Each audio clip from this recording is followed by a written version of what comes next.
In this dark end of town, on this dark street, a new sport is born. Shovercraft, combining shuffleboard with homemade hovercrafts. Each team vying to hit the target right on spot. Let's talk to the teams and find out about their hovercrafts. Yar! This be the best hovercraft that sailed the finest seas. We're using the scurviest and powerfulest motor in the group. Arr.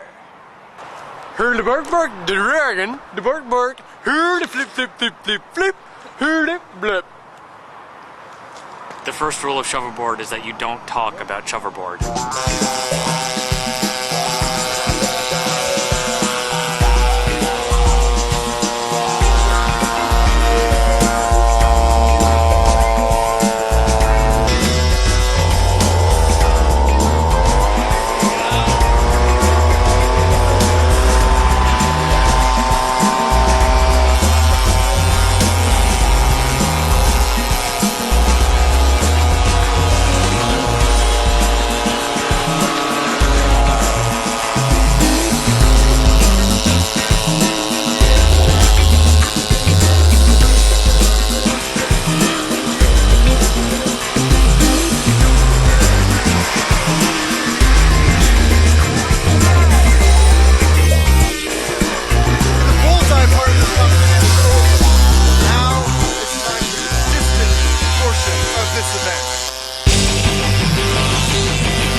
Very solid performance from the dragon.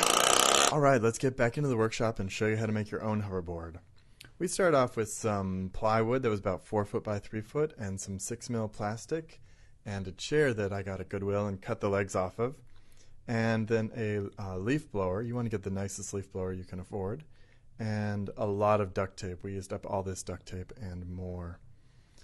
Good stapler is very helpful so that you can staple the plastic to the plywood.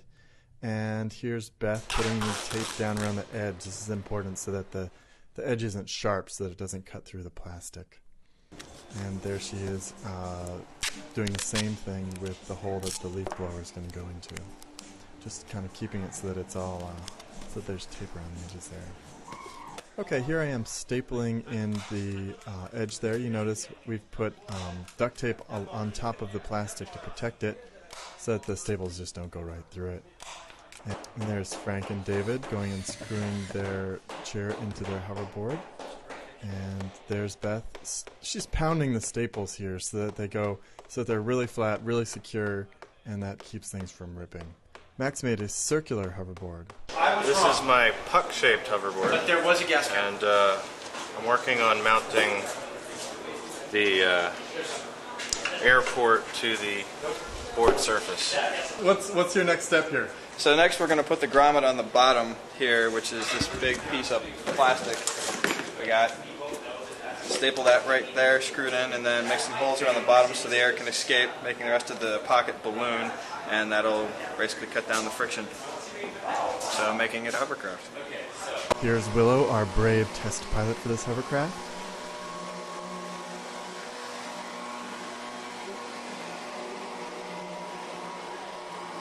And here's Christina. She did the awesome stencils on this hovercraft. Shoverboard was a success. We made up games, we had fun, and if nothing else, you got to ride around on a frictionless platform. Let me show you how it works. You start off with a motor, and that puts air into the balloon, the cushion, and then that leaks out, and basically so you're riding on air. It works great, and it basically means it's frictionless, so that you can basically go for a very long ways. Make sure if you do this that you you're careful not to get your ankles knocked into and bruised. Okay, I'm Bree Pettis, and you've just watched another Weekend Projects. Go out there, make yourself a hoverboard, play Shoverboard, and have a great weekend.